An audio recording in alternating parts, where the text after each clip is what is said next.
The evolution of identity. From Romans to Italians. The Romans once existed, but then certain events occurred, and they ceased to exist. The people who now inhabit the former heartlands of Rome are called Italians. However, pinpointing when this transformation occurred depends on your definition of Roman. Is it someone living in the Roman Empire, individuals identifying themselves as Roman, those who speak Latin, or those who uphold the ideals of the Roman Empire?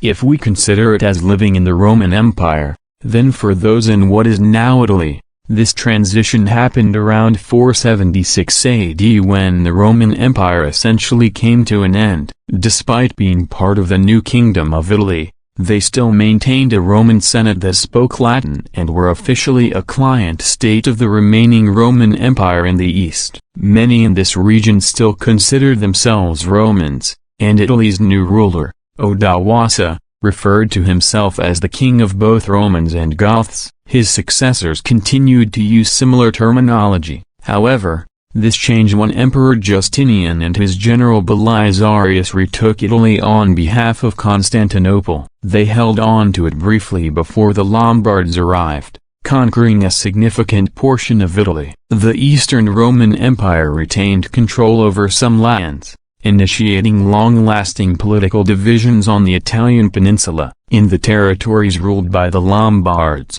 Roman institutions, including the Senate, were abolished, giving way to feudal monarchy. Nonetheless, the Roman legacy persisted, with Roman law continuing to hold sway. Over time, the Lombards ceased referring to their subjects as Romans but as Lombards. In contrast, Germanic law gradually supplanted Roman law in these regions. In areas under Byzantine control, Greek became the language of government, but the people there were still regarded as Romans. Cultural differences began to emerge between the Byzantine Romans and their Italian subjects.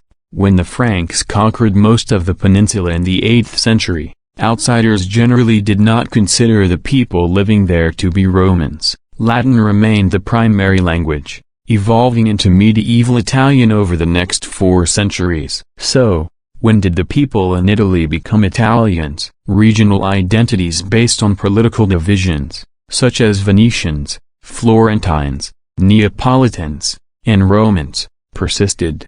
However, in the broader sense of being Italian and not necessarily citizens of the Roman Empire, this concept began to emerge during the Renaissance. The process was gradual but gained momentum after the Napoleonic Wars. Italians grew tired of foreign powers ruling over them and started defining what it meant to be Italian and how to build a nation. Even after the birth of Italy as a unified nation, many continued to primarily identify with their region of birth. Nevertheless, for most people on the Italian peninsula, they were Italians rather than Romans, carrying forward the legacy of Rome. I hope you found this explanation informative. Thank you for reading, and special thanks to my patrons for their support.